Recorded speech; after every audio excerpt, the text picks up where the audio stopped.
So our learning intention today is, can I use tens and ones to subtract two numbers so that we can work out sums quickly?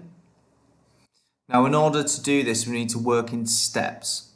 So it's very much the same as last week's where we were looking at addition. We're looking at the values of each number, so how many tens and how many ones. And with that, we partition or pull apart the number into its tens and ones.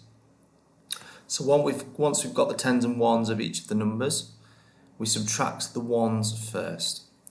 Now what's different this week is that we are going to be looking at when the ones that we're taking away is more than the ones that is in the original number.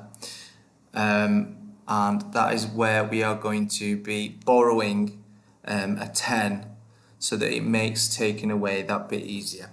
And I know that sounds complicated now, but once we go through the steps in the next slides, it will become much more apparent. So then once we've done that, we subtract the tens. How many do we have left over?